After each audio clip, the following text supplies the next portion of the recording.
This is the first case of the partial equilibrium जहां पे force दोनों same direction में लग रहे हैं, ठीक है। तो इसको हम लिखने जा रहे हैं, right. This is the figure. Consider a rod PQ of negligible mass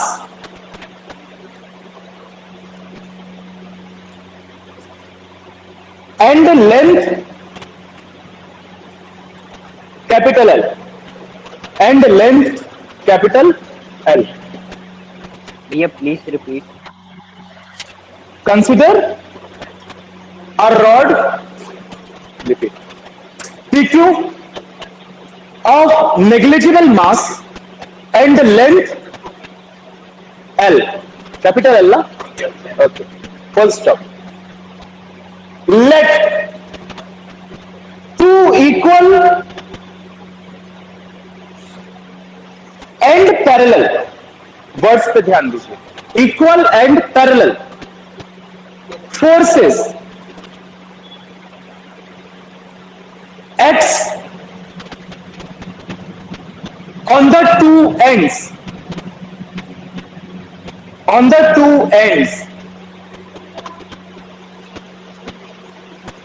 अंशुता, तो ये यहां क्यों लेके आई? जी मनीष का okay.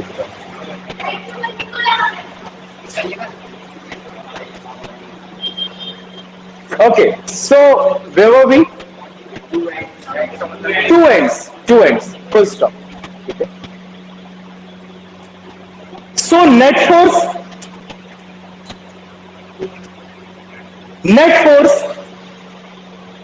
line change F vector plus F vector is equals to 2F vector.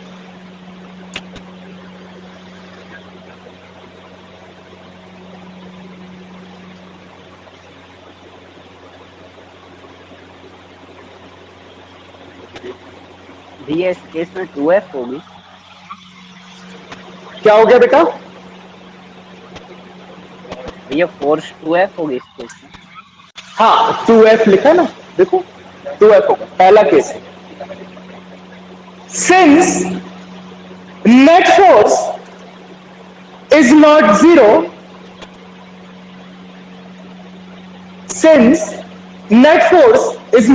zero, it means the body is not in किसमें नहीं है body? Translational equilibrium, short में लिख लिया करो, TRANS.EQ, और बढ़ाना है LB, जो आपको समझ में आ जाए।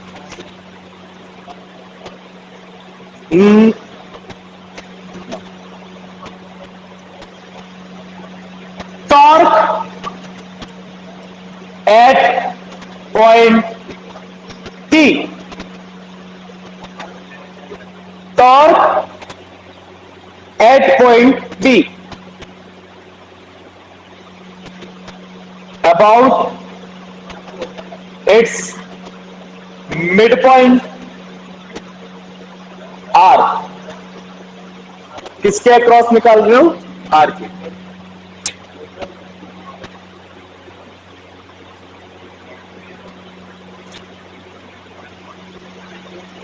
सो τ1 हो जाएगा फोर्स F, पहले तो R कितना है? ये मान लो तुम्हारा L/2 और ये है तुम्हारा L/2। सो अगर मैग्नीट्यूड लिख रहे हो तो F इंटू L/2,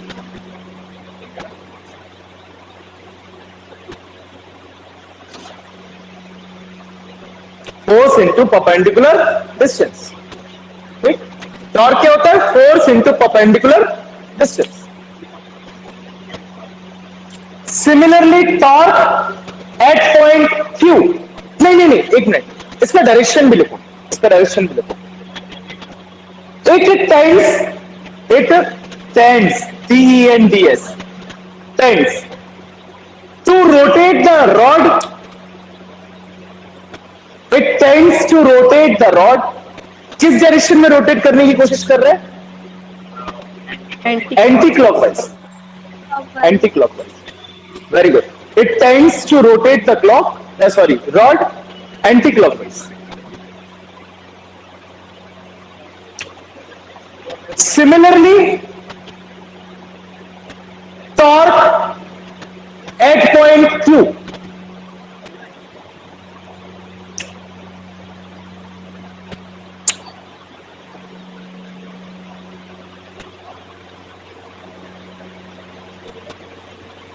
Q पे कितनी हो जाएगी? Tau two same F L upon 2.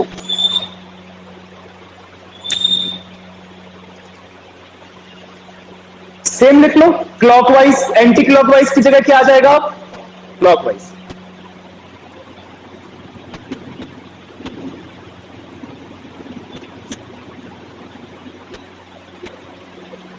It tends to rotate.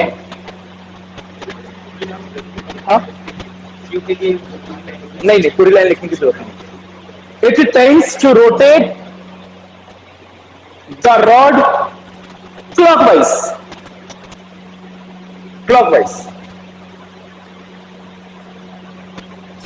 Line change. Thus, the net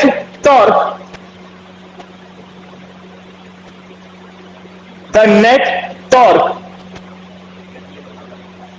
acts on the rod is 0. इसका मतलब क्या है? रोटेशन लिख लो. Thus the body या thus the rod is in rotational equilibrium. Thus the rod is in rotational equilibrium. ठीक है. दूसरा case. हाँ, मैग्नीट्यूड लिया. वेक्टर दिख रहा नहीं. क्या लिया?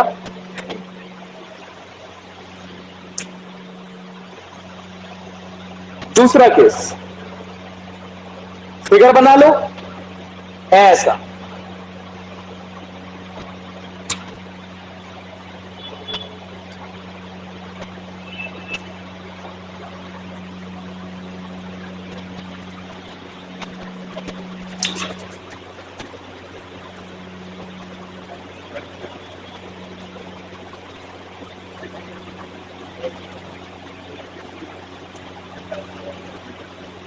पॉइंट करना है. क्या हुआ बेटा? सेकेंड पॉइंट लिखना है. हाँ, सेकंड में बेटा ये फिगर बनाना. फिर से second point.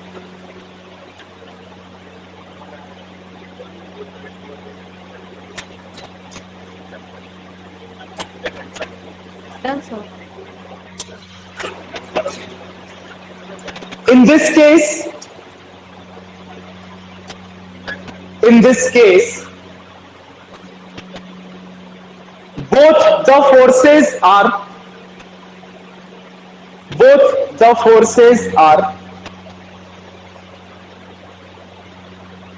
equal and opposite. वहां पैरेलल थे? नहीं, लिखो जितना. In this case, both the forces are equal and opposite. ठीक है. Therefore, net force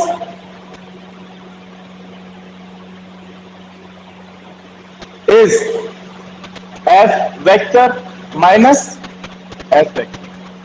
0.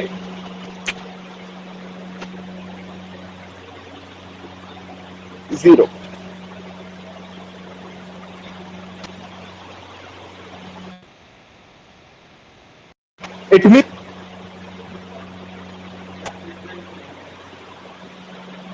किसमें है बॉडी? अब translational equilibrium.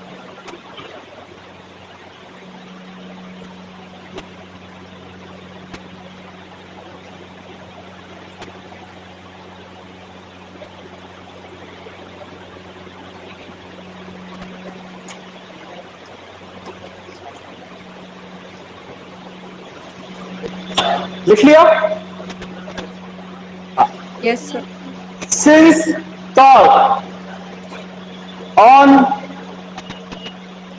at point P, torque at point P, tau 1 is equals to F L upon 2.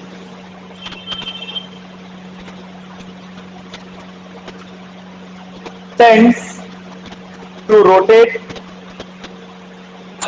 the rod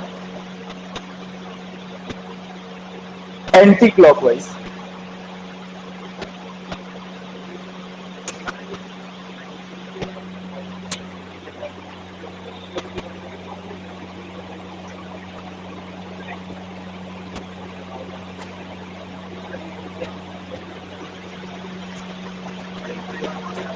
at point Q. Tau 2 is equals to F L upon 2. It also tends to rotate the rod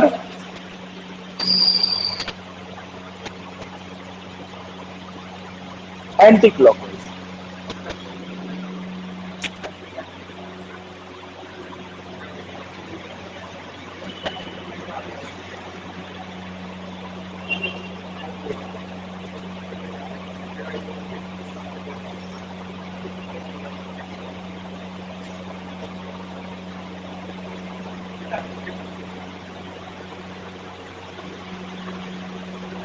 लिखिए सबने. Since भैया both, हाँ ये इसमें बोलो. F cross L/2 लिखेंगे या F dot L/2 लिखेंगे? अरे एफ एल बाई 2, मैंने वही कहा, we are dealing with the magnitude बेटा. यहाँ पे अपन ने वेक्टर का साइन लगाया क्या? नहीं. अपन ये मैग्नीट्यूड लिख रहे, अगली लाइन में डायरेक्शन लिख दे रहे. देखो ये मैग्नीट्यूड लिख रहे और अगली लाइन में क्या लिख दे रहे उसका? डायरेक्शन. काय का क्रॉस और काय का डॉट. ये तो कुछ दोनों मतलब चल सकते हैं. हाँ हाँ हाँ, सीधा सीधा लिखो क्योंकि मैग्नीट्यूड लिख रहे हो, फिर अगली डायरेक्शन में आप उसका डायरेक्शन लिख दे रहे हो. हाँ वन हो जाएगा, वही बात है.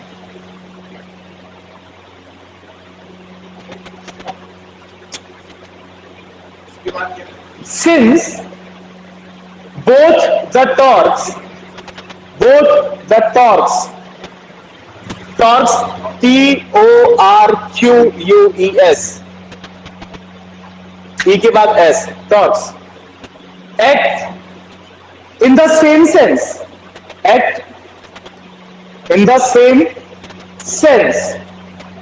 SENSE, sense.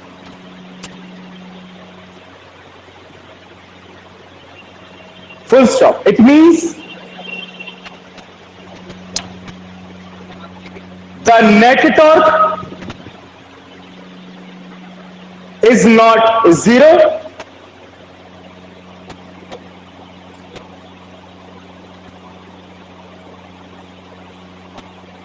and the body is not in,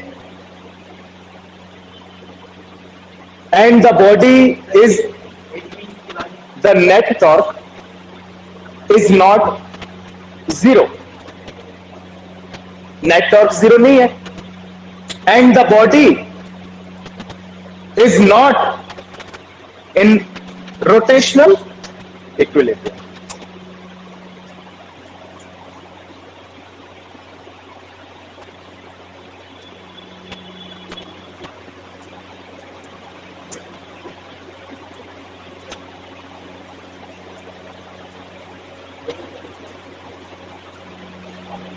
हाँ बेटा पूछो. कंसीडरेशन के लिए, मतलब कि अगर रॉड का मास जीरो नहीं लोगे ना तो फिर क्या है, यहाँ पे एक और फोर्स वर्क करेगा mg, उसको फिर कंसीडर करना पड़ेगा. तो ये अपन को ना कंसीडर करना पड़े तो अपन ने क्या ले लिया? कपल. कपल कपल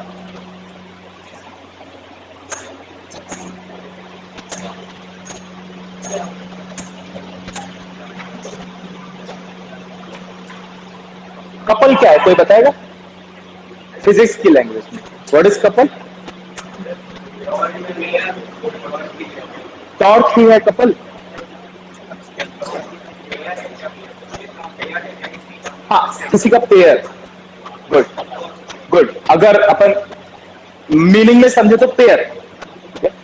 यहां पे कपल है pair of two equal and opposite forces working on the same body but in different line of action. समझते? स्टेप स्टेप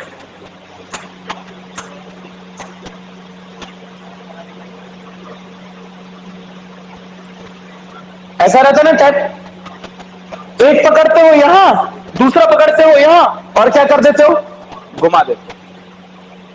तो देखो जो एक उंगली है वो आगे की डायरेक्शन में फोर्स लगा रही, जो दूसरी उंगली है वो पीछे के डायरेक्शन, और दोनों का लाइन ऑफ एक्शन देखो अलग अलग है। ये इस लाइन ऑफ एक्शन में लगा रही, ये इस लाइन ऑफ एक्शन में लगा रही। So two equal and opposite forces acting on the same body but having a different line of action forms a couple, forms a couple। ठीक है, देखो दिस इज अ बॉटल, इसके tap को आप पकड़ो तो एक इस कॉर्नर में पकड़ोगे, एक इस कॉर्नर में पकड़ोगे, ये वाला कॉर्नर आगे की डायरेक्शन में फोर्स लगाएगा तो ये वाला कॉर्नर पीछे। So two equal and opposite forces acting on the same body but having a different line of action. दोनों फोर्सेस का लाइन ऑफ एक्शन क्या है, अलग अलग। Forms a couple, forms a couple. जहां पे कपल वर्क करते हैं वहां नेट फोर्स क्या रहता है, 0, but there is a resultant torque. तो बॉडी क्या हो रही है, रोटेट हो रही है, रोटेट हो रही है, rotate. So where the couple works, there the torque acts। जहां पे कपल वर्क करेगा मतलब two equal and opposite forces acting on the same body but have a different line of action. तो वहां नेट फोर्स क्या है, 0। अगर net force होता तो ये निकल के फेंक जाना चाहिए, लेकिन नेट फोर्स क्या है, 0, but the torque acts, that's why the body is rotating. ठीक है, दिस इज कॉल्ड कपल। कोई दिक्कत? पानी पी लूं बॉटल खोल के।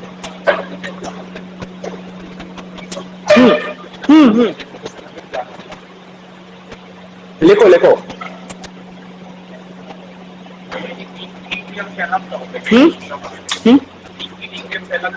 ये अलग है, ये नया टॉपिक शुरू हो गया। इक्विलिब्रियम खत्म हो गया, this is a new topic. हाँ, क्या टेंसर? तो टेंशन वो दूसरा, वो ये वाला कपल नहीं है, वो तो इक्वल पेयर ऑफ फोर्सेस है, उनका लाइन ऑफ एक्शन सेम है। टेंशन में लाइन ऑफ एक्शन सेम है, यहां पे लाइन ऑफ एक्शन डिफरेंट है ना। एक इस लाइन ऑफ एक्शन में, इस लाइन वहां पे सेम लाइन ऑफ एक्शन। देखो ना, मतलब आप जो देखो यहां पे एक ये है और एक ये है, टेंशन के केस में पूरा यही रहता है, ऐसे समझो। यहां पे लाइन ऑफ एक्शन अलग अलग है, टेंशन के केस में लाइन ऑफ एक्शन सेम। तो वो कपल नहीं है, वो equal and opposite pair of forces कह सकते हैं। Couple is something different, couple is something different. क्या? हाँ, वेक्टर को शिफ्ट कर सकते हैं, बट यहां पे आपका line of action he different है, आप क्यों शिफ्ट करोगे? आप यहां पे कुछ दूसरा कॉन्सेप्ट पढ़ रहे हो। आप यहां पे क्या पढ़ रहे हो, two equal and opposite forces, जिसके कारण आपको नेट फोर्स 0 चाहिए। आप वेक्टर को शिफ्ट करके क्या शो करोगे कि लाइन ऑफ एक्शन सेम हो गई? नहीं, लाइन ऑफ एक्शन सेम कैसे हो जाएगी? एट द एंड वर्क तो यही कर रहा है ना। वेक्टर तो क्या है, मैथमेटिकल कॉन्सेप्ट है, फिजिक्स थोड़ी है, तो वो आप सॉल्व करने के लिए यूज करते हो। यहां पे आप क्यों यूज करोगे?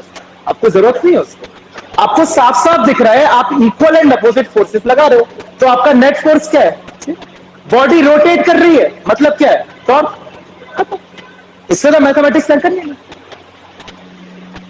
Okay, couple,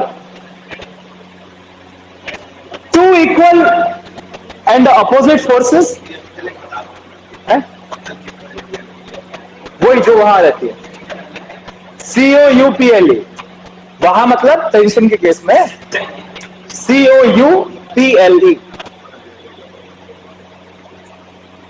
two equal and opposite forces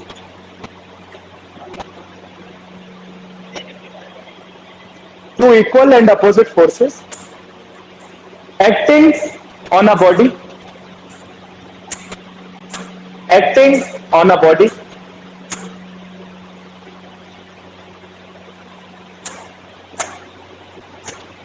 having different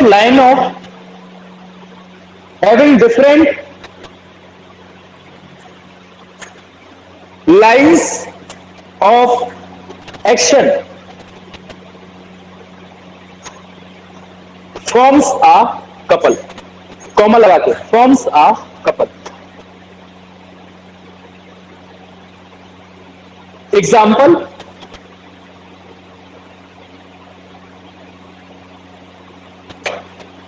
पहला first example, a tap TAP is opened or closed,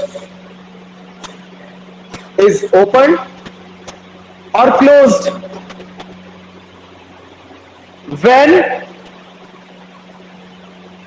our fingers apply a couple. Second example, a driver applies a couple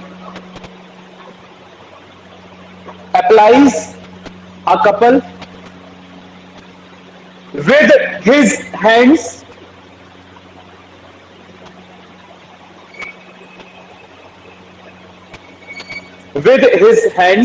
on the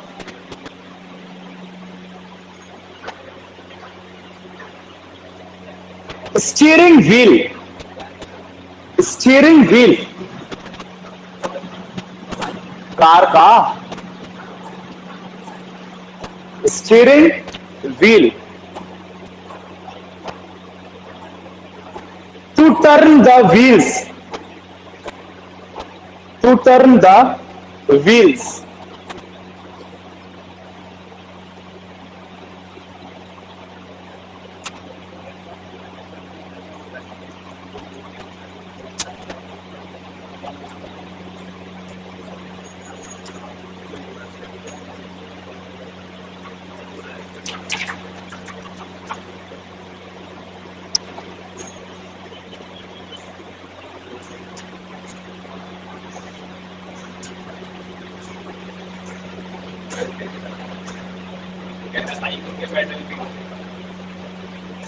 cycle के pedal मतलब जब तुम cycle के handle से लगाओगे,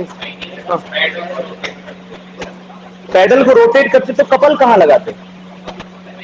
pedal को, जो पेडल पे जो लगाते हैं, हाँ वो भी कपल फॉर्म करेंगे, बिल्कुल फॉर्म करेंगे। दोनों अलग अलग लाइन ऑफ एक्शन है और दोनों पे आप इक्वल एंड अपोजिट फोर्स लगा रहे हो, एक से आगे की तरफ तो दूसरे से पीछे की तरफ, बिल्कुल।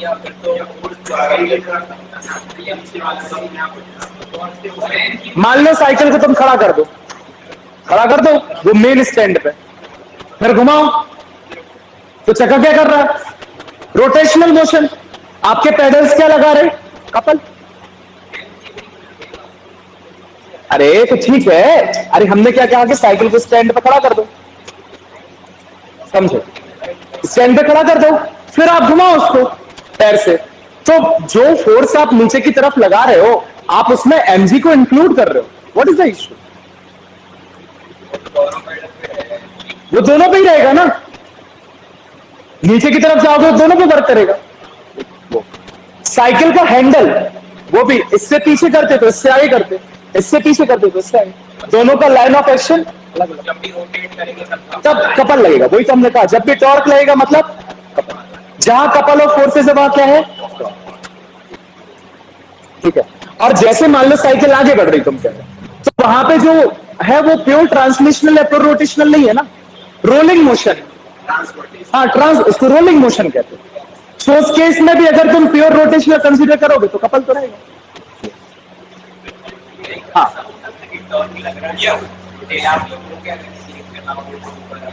नेट टॉर्क अगर जीरो है तो net torque, angular momentum, conservation of angular momentum, torque लग रहा है लेकिन इक्वल एंड अपोजिट डायरेक्शन में लग रहा है। ये वाला केस टॉर्क तो लग रहा है ना, नेट टॉर्क जीरो है, नेट, बट टॉर्क तो है। हाँ,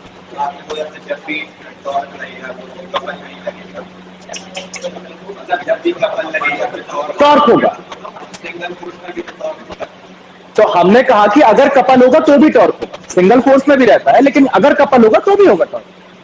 ये कहा हमने, ये नहीं कहा कि ये सत्य है क्या सिर्फ अगर कपल होगा तो ही टॉर्क होगा, ऐसा नहीं। ठीक है, सो ओके, ऑनलाइन भी कोई कुछ पूछ रहा था। भैया ये कपल में जरूरी है दोनों फोर्स एक ही टाइम पे लगे? हाँ बेटा, ये बहुत जरूरी है, ये बहुत जरूरी है, तभी नेट फोर्स जीरो हो होगा। जाएगा कपल। सिर्फ लाइन ऑफ एक्शन, अरे तुम समझ नहीं रहे, एक पैडल को तुम उतार रहे हो, दूसरे को चला रहे हो, सो ये जो दोबारा जो दूसरा वाला पैर है ना वो ऊपर की तरफ उठाता है, तुम्हें लगता है कि वो अपने आप उठा रहा हो, तुम एक पांव से फोर्स लगा रहे, रखे तुम दोइयों पे हो, तो क्या करते हो ऐसे, तो एक नीचे की तरफ, एक ऊपर की तरफ, एक नीचे की तरफ, एक ऊपर की तरफ, समझे? हाँ ठीक है भैया। इसलिए खैर वो कॉम्प्लिकेटेड मोशन है ना साइकिल वाला, इसलिए अपन ने उसको एज एग्जांपल नहीं लिखा, ठीक है, वो रोलिंग मोशन आ जाता है।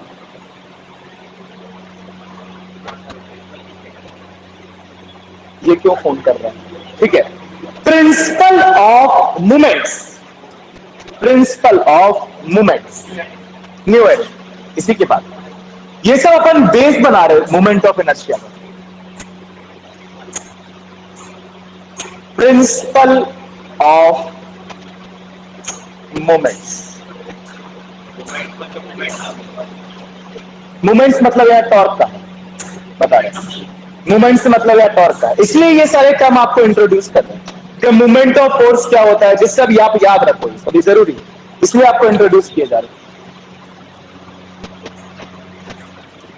एक लो रॉड, उसको एक फलक्रम के ऊपर रख दो, ये डिस्टेंस है R1, ये डिस्टेंस है R2, रॉड के इस एंड से एक हमने मास लटका दिया, नीचे की तरफ लग रहा है क्या फोर्स F1, हमें पता है ये फोर्स कितना है mg, हमने इस मास को यहां से लटकाया P एंड पे, और Q एंड पे हम क्या कर रहे हैं, एक रस्सी से लगा रहे फोर्स,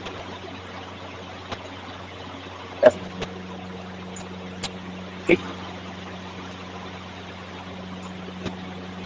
तो देखो जब यहां F1 फोर्स लग रहा है और आपने रस्सी से उतने ही फोर्स लटका लिया कि ये फलक्रम पे ये क्या हो जाए, आपकी रॉड बैलेंस हो जाए, बैलेंस हो जाए, ये रॉड क्या ना करे, मूव ना करे, मूव ना करे।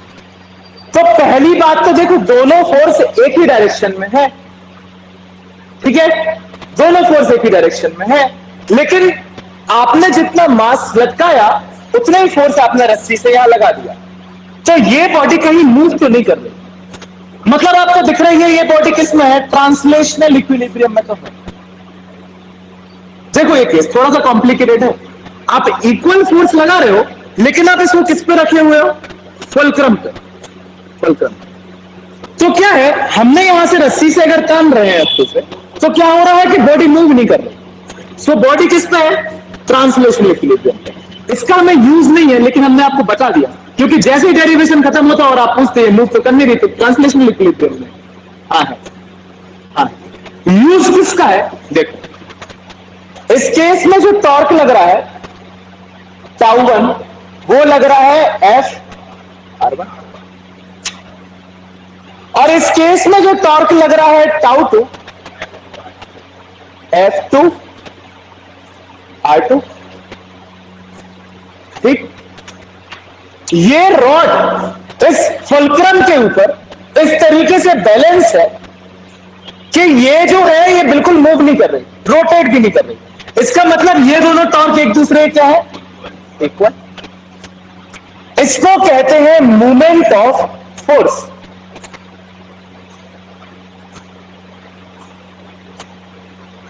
टॉर्क का दूसरा नाम,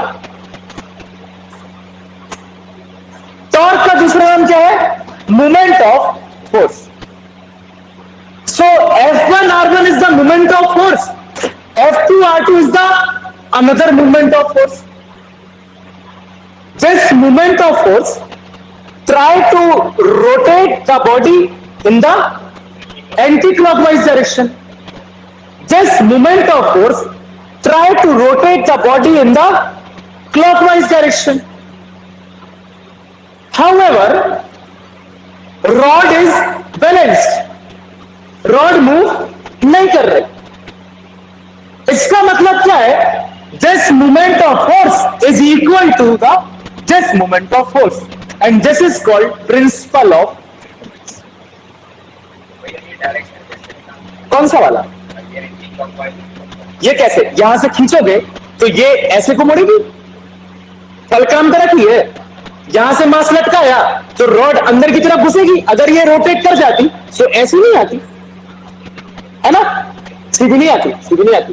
फलक्रम रखा, फलक्रम तो घूम के ऐसी घुसती, और यहां से रस्सी से खींच रहे तो रॉड ऐसी को घुसती, सो क्लॉकवाइज। अगर ये दोनों प्रिंसिपल दोनों मूवमेंट ऑफ फोर्स इक्वल है तो बॉडी किसमें है, रोटेशनल इक्विलिब्रियम में। और इन दोनों मूवमेंट ऑफ फोर्स का सम कितना है, algebraic 0। This is called principle of.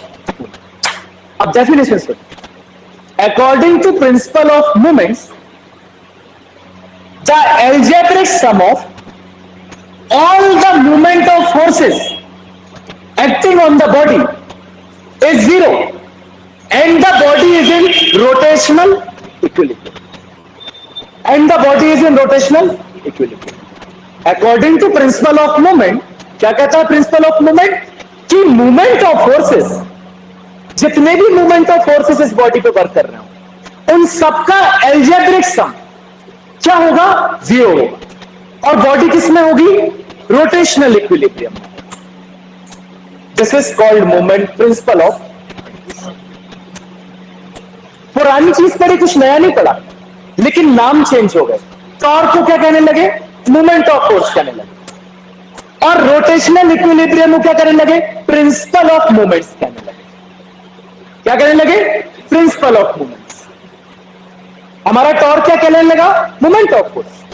और अगर नेट टॉर्क 0 है, मतलब नेट या algebraic sum of principal of movements 0 या मूवमेंट ऑफ फोर्स इज 0, इसका मतलब बॉडी किसमें है, रोटेशनल इक्विलिब्रियम। और यही क्या है, प्रिंसिपल ऑफ मूवमेंट्स। समझ में आया? हाँ, टॉर्क कहां लग रहे सेम डायरेक्शन में, चाचा टॉर्क के डायरेक्शन तो अपोजिट है, यहां एंटी क्लॉकवाइज या क्लॉकवाइज। ओ चाचा देखो ना, यहां टॉर्क कैसा है, अरे घड़ी की दोनों 6 5 4 3 2 एंटी क्लॉकवाइज। यहां टॉर्क कैसा है, 6 7 8 9 10 क्लॉकवाइज। इक्वल एंड अपोजिट है ना, नेट टॉर्क कितना है, 0। This is called principle of. हाँ पूछो, ऑनलाइन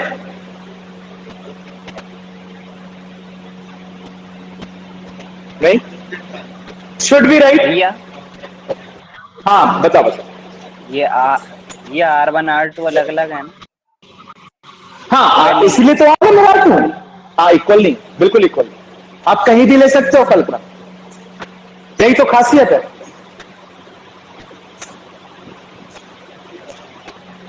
देखें, प्रिंसिपल ऑफ मोमेंट्स, ये फिगर बना लो।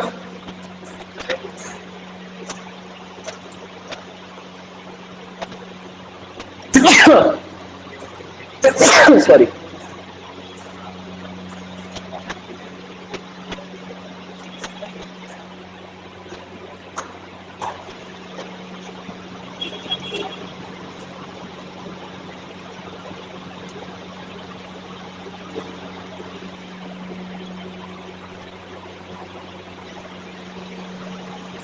ये fulcrum,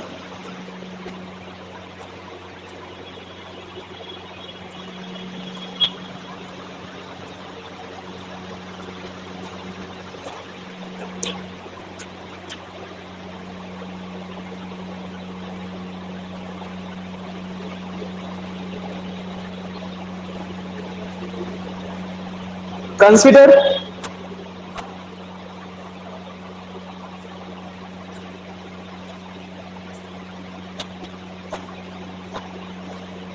a rod PQ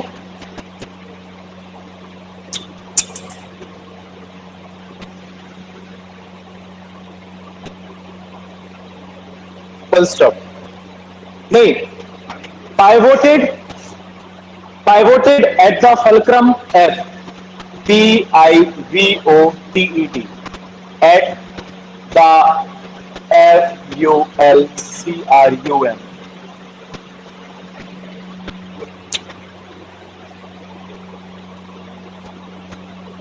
So what is the meaning of pivoted? Okay, what is the meaning of pivoted? Fixed. इस fulcrum के across ये rod क्या है? Fixed है. It means it is the axis of rotation of this rod, you can say. इसके across move कर रही है.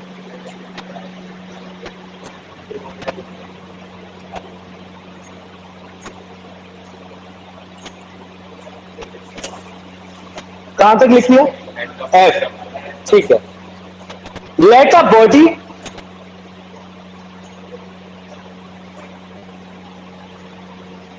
of mass capital M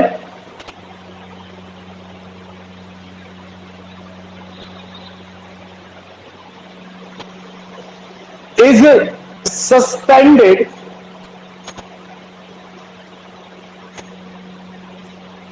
suspended at P, capital P. ठीक है. Therefore, force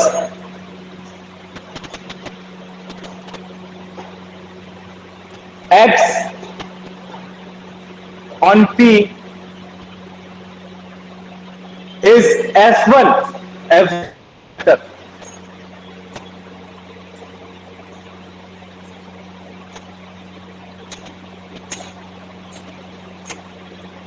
लिखना हो तो लिख लो. F1 is equal to mg, वही ब्रैकेट में.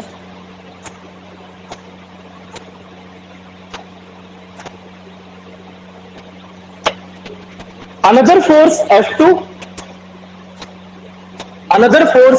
F2 के ऊपर ब्रैकेट, सॉरी F2 के ऊपर vector is applied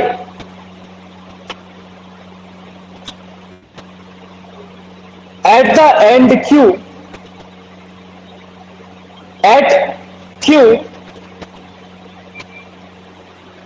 in the direction of F1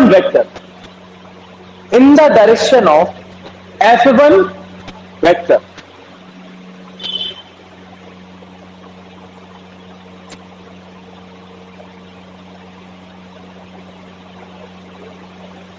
line change. The moment of force bracket में लिखना torque,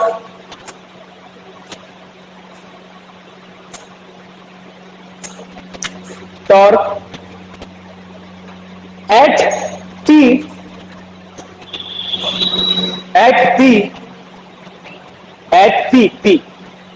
about the fulcrum is tau1 is equals to F1 R1.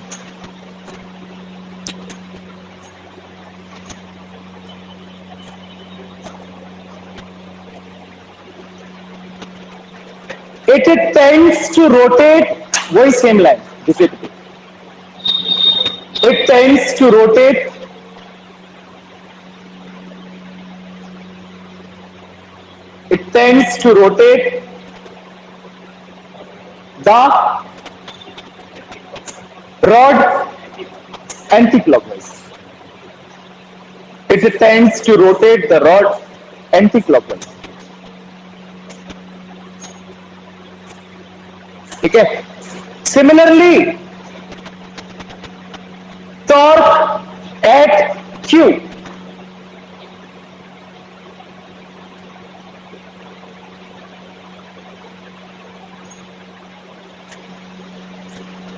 tau 2 is equals to F2 R2. वही same line लिख लो और anti clockwise की जगह क्या लिख दोगे? क्लॉकवाइज.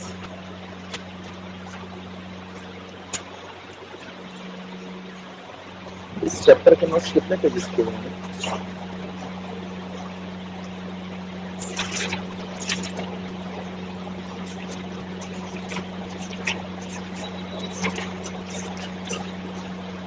ठीक है, ये पेजेस में छोड़े.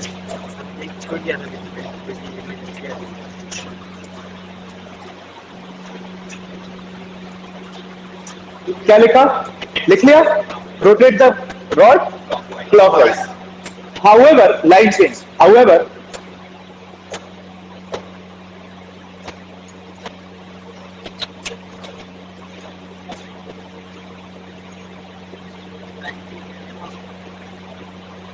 the rod is balanced. The rod is balanced and does not rotate.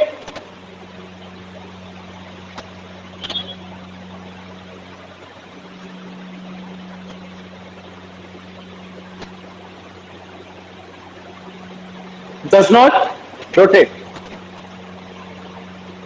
Thus, torque या net torque X is 0.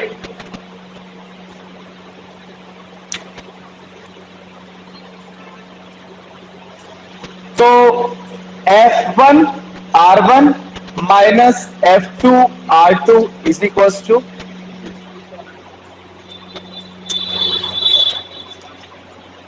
ठीक है. So F1 R1 is equals to F2 R2.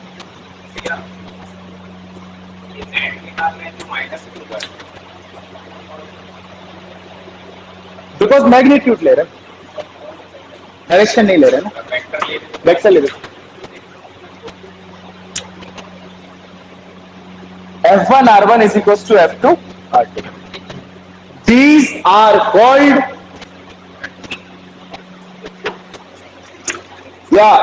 this is known as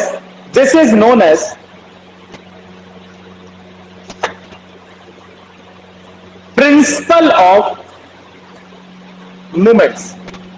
ये आपके MCQs के current theory लिखवानी पड़ रही, वरना मैं बिल्कुल नहीं लिखवाता सच में. This is known as principle of moments. Because आपकी डीप स्टडी बढ़ जाती है एमसीक्यूज के केसेस में. अब वो कहीं से भी 20 से उठा के कुछ भी पूछ सकते हैं. कोट एंड कोट लिखिए लाइन चेंज करके डबल कोट के अंदर, according to principle of moments, according to principle of moments,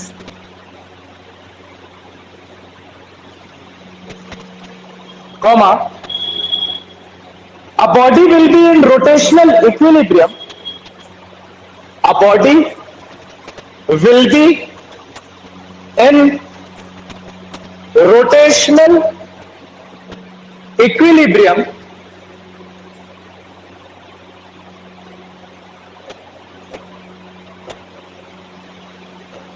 if algebraic sum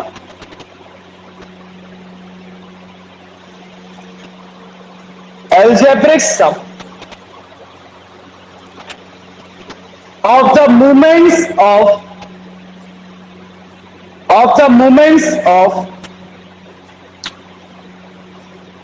all forces acting on the body, all forces acting on the body about a fixed axis is 0. About a fixed axis is 0. Okay, so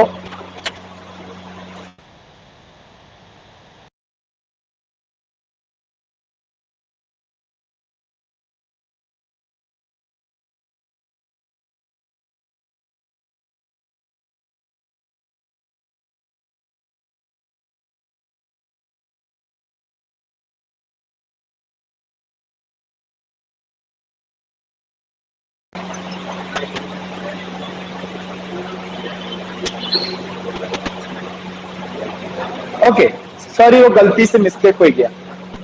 आगे सारे Yes, sir. हाँ भैया। Okay, आवाज आ रही है, recording on. देखो, something new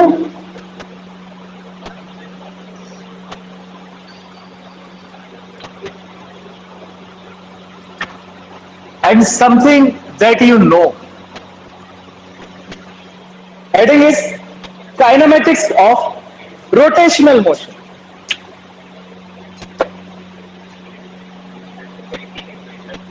वही तीन इक्वेशन, v की जगह ओमेगा, u की जगह ओमेगा 0, a की जगह अल्फा और t की जगह t।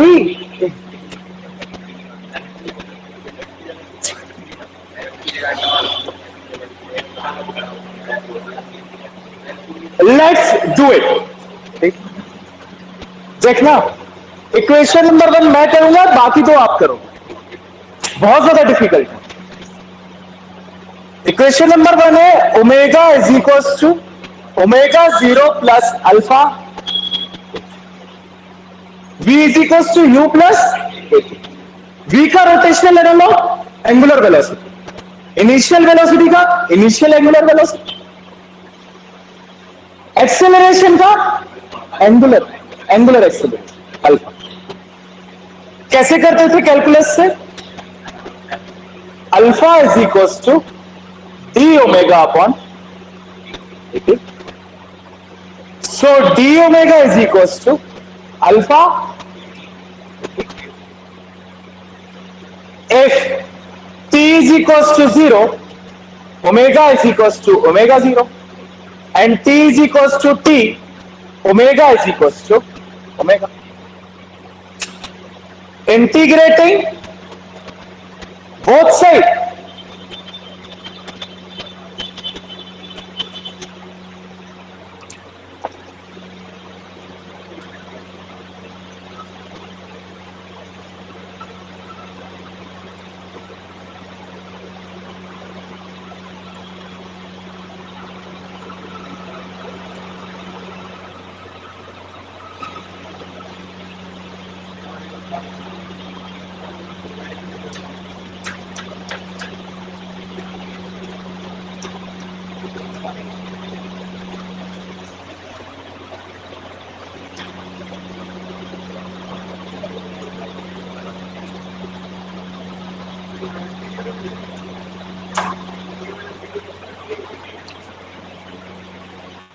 याद है कैलकुलस मेथड?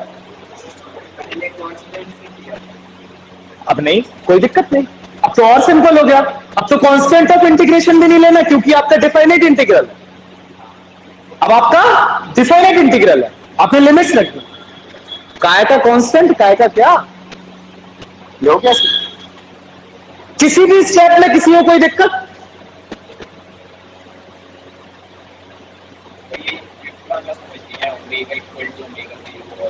चलो ठीक, देखो अब समझा दो।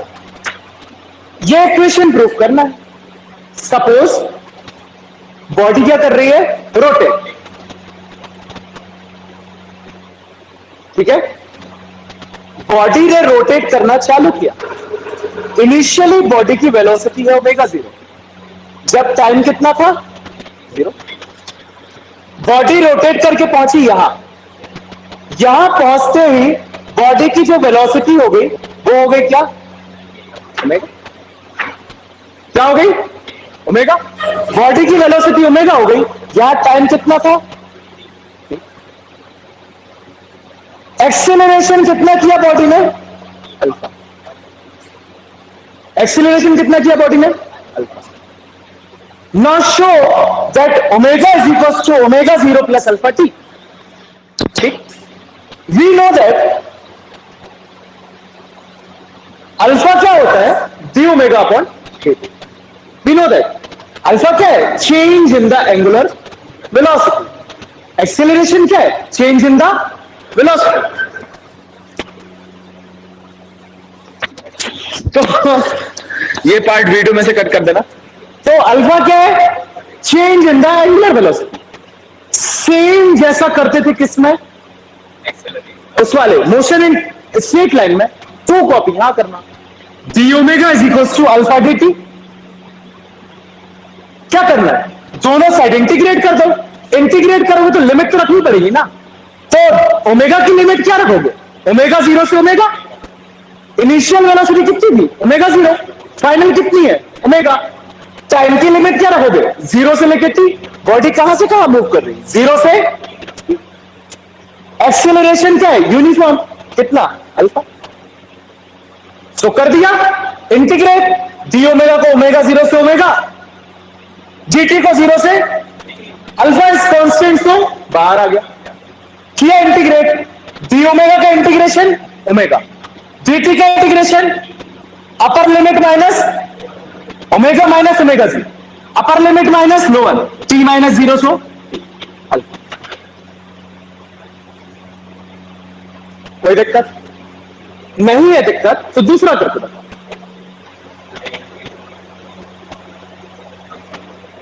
दूसरे वाले का पहले ही स्टेप बता दो क्या लेंगे। क्या निकालना है? Theta is equals to omega 0 t plus half alpha t square. Displacement s is equals to u t plus half a t square. यहां डिस्प्लेसमेंट क्या है? Angular. Theta is equals to u t. U कितना है? Omega 0, omega 0 plus half acceleration alpha t. क्या लोगे? Since we know that ये average velocity. Very good.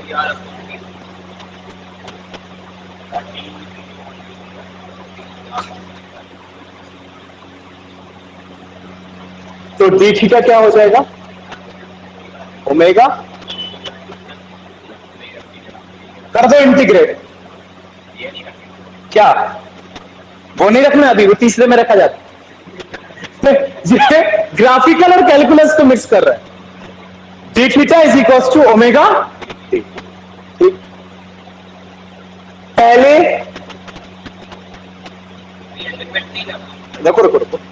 Eight theta is equal to 0, omega is equal to omega 0 at theta is equal to theta, omega is equal to omega. ठीक, कोई दिक्कत तो करो। सो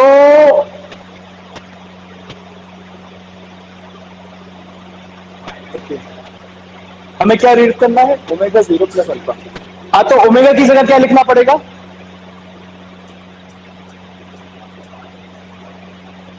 ये लिखना पड़ेगा। सही तो कह रहा था। ओमेगा की जगह ओमेगा 0 प्लस अल्फा टी लिखना पड़ेगा, तब तो सॉल्व होगा।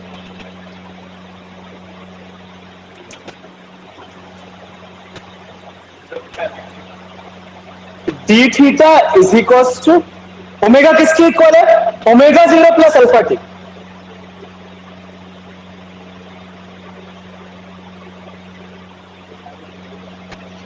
Is equal to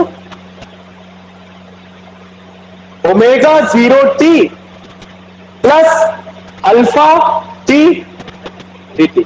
omega 0 d t. अब कर दो इंटीग्रेट। अगर theta sorry t is equal to 0 पे थीटा क्या है? 0, और t is equal to t पे थीटा क्या है? Theta. Integrate. So d theta is equal to omega 0 बाहर, डी टी 0 से लेके टी, 0 से लेके theta plus alpha integration t dot d t, 0 से लेके अब थीटा। तो d theta integration theta, limit 0 से लेके theta is equals to omega 0 बाहर, इसका इंटीग्रेशन टी 0 से लेके t, t dot d t का इंटीग्रेशन टी स्क्वायर अपॉन,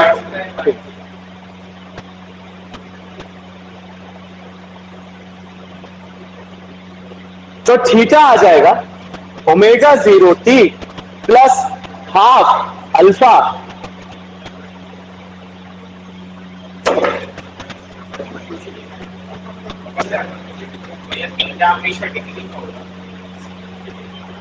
हाँ रेडियन, रेडियन थीटा हमेशा किसमें होगा, रेडियन।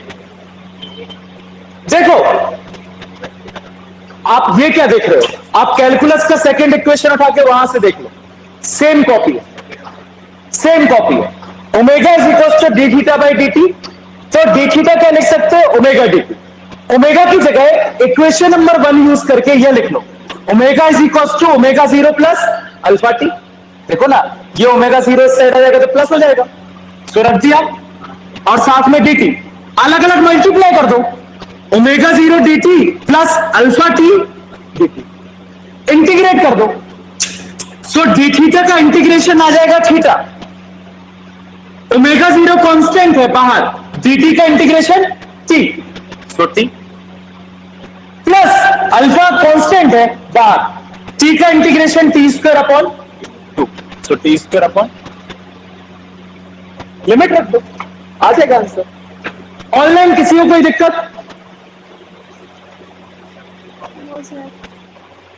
ओके, सिंपल इक्वेशन है, क्योंकि ये कॉपी है पूरा, अगर आपने कैलकुलस मेथड काइनेमेटिक्स में पढ़ी है तो उसका पूरा कॉपी है, कोई चेंज नहीं। सेम ऐसे थर्ड हो जाएगा, थर्ड तो और सिंपल, उसमें D theta by D theta से मल्टीप्लाई करते हैं, देखना।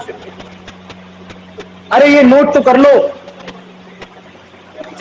Kinematics of rotational motion,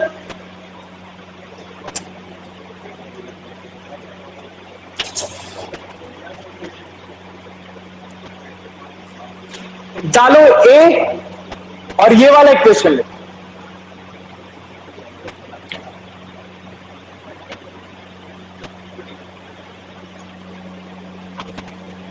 suppose, हाँ फर्स्ट इक्वेशन लिख के एक लाइन लिख लो कंसीडरेशन की। Suppose a rigid body is rotating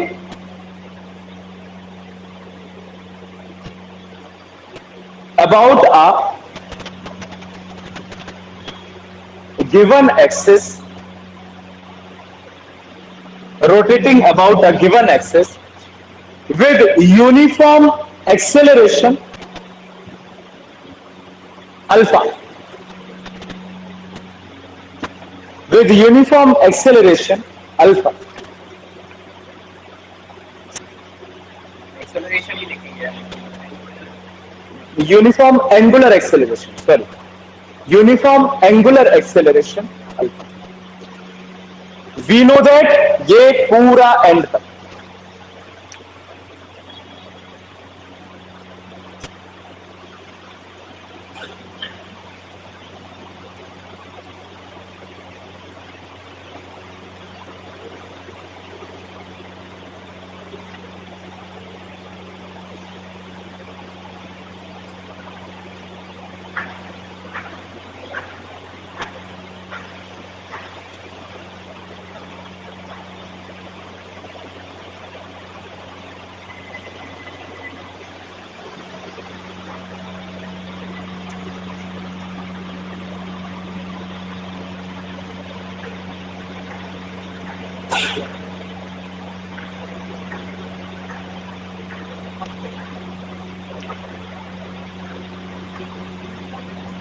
ए डाल दिया, बी डाल के पूरा ये उतार,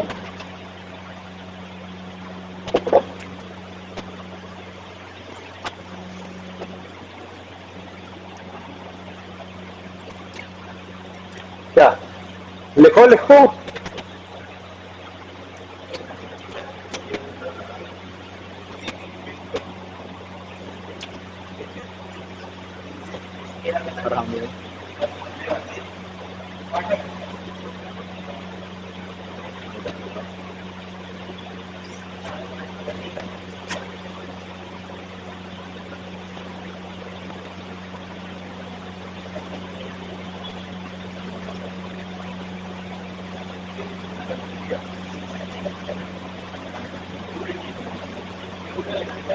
हाँ बेटा पूरा, सेकंड इक्वेशन भी पूरा, सेकंड में कोई कंसीडरेशन नहीं है, करेक्ट।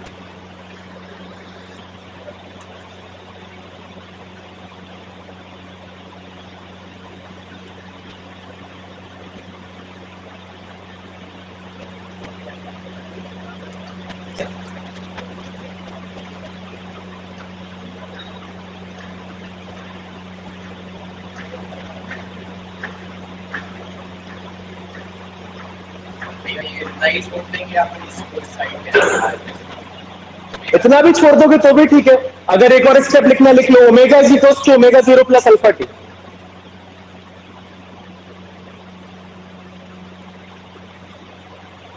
Done, sir. डन। जहां पे ये वाला स्टेप लिखा है ना, वहां साइड में ब्रैकेट में लिख लेना by using equation 1।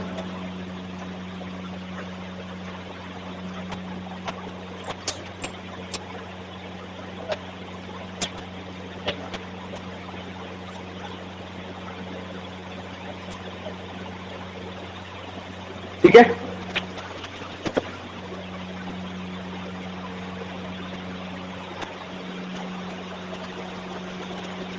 Third equation क्या हो जाएगा बोलो।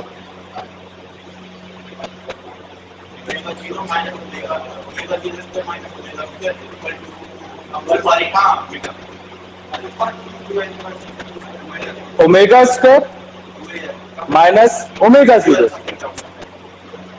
Is equals to 2 alpha. कहां से शुरू करोगे?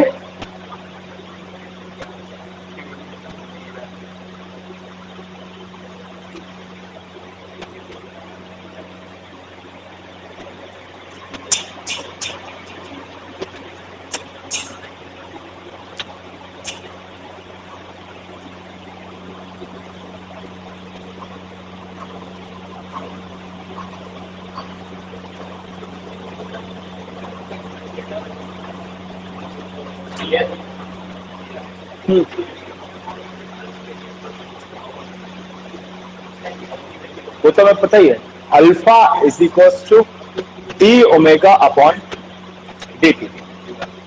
ठीक है, तो अल्फा हो जाएगा d omega upon d t, और डी थीटा और डी थीटा से मल्टीप्लाई और डिवाइड करते थे, और डी थीटा और डी थीटा से। सो अल्फा हो जाएगा d omega upon d theta और d theta upon d t. D theta upon d t क्या है?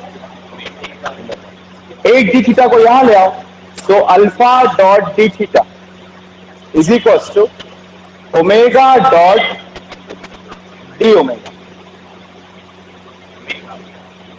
Sorry, alpha is equals to d omega upon d theta, और ये d theta by d थी omega. So omega dot d omega is equals to alpha dot d. अब कर दो इसको integrate. यहां पे लिमिट क्या रख दोगे? ओमेगा 0 से लेके ओमेगा, और यहां पे 0 से लेके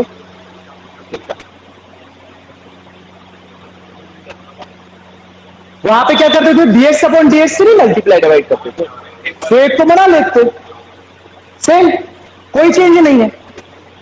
ये तो वैसे होमवर्क देना चाहिए था, बट ठीक है। बस ये दो स्टेप काम के रहते हैं। अगर ये समझ में आ जाए तो पूरा सॉल्व हो जाता कैलकुलस से। जो मैंने आपको पेपर में क्वेश्चन दिया था, आप कैलकुलस से तीनों इक्वेशंस एक पेज में सॉल्व कर सकते थे अगर आप पे कैलकुलस अच्छे से आती होती। कुछ रहता ही नहीं है, दो स्टेप बस रहते। समझो, हमें पता है अल्फा क्या होता है, d omega upon d t. ठीक, आप D theta upon d theta से मल्टीप्लाई और डिवाइड कर लो। एक डी थीटा को यहां ले आओ और डी टी को यहां ले आओ, मल्टीप्लाई में तो है। तो d omega upon d theta upon d t क्या है, ओमेगा, एंगुलर वेलोसिटी। तो angular velocity d omega upon d theta का side multiply, so alpha dot d theta, और यहां क्या बचा, ओमेगा डॉट डी। दोनों साइड क्या कर दो, और लिमिट रख दो।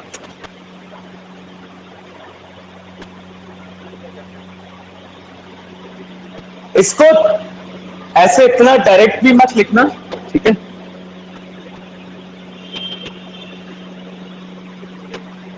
वो लिख लेना at t is equal to फलाना, वो सब। Alpha is equal to d omega upon d theta into omega. So omega dot d omega is equal to alpha dot d theta.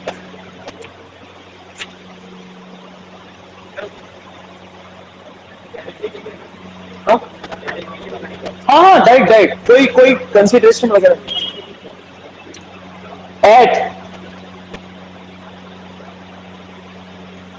Theta is equal to 0, omega is equal to omega 0, और theta is equal to theta, omega is equal to omega.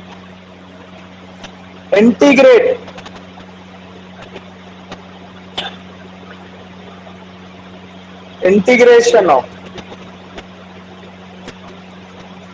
Omega 0 से लेके omega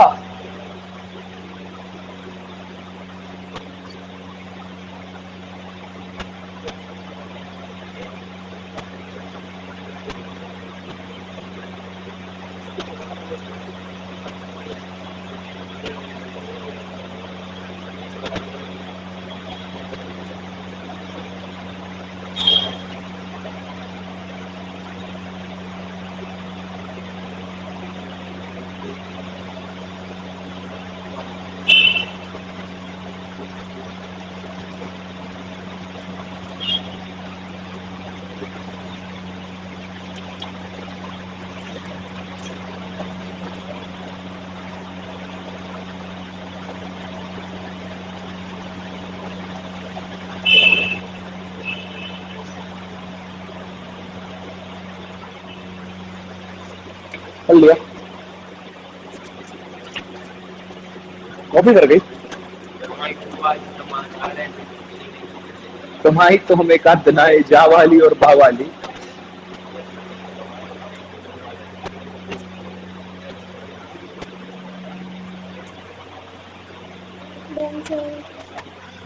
Done, then you can go.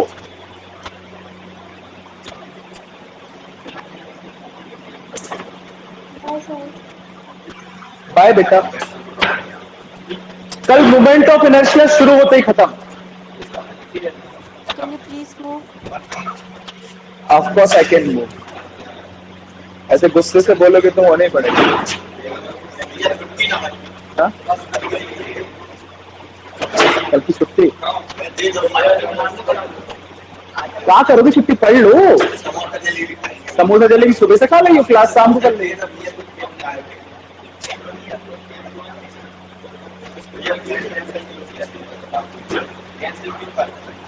Cancel क्यों कर दिया?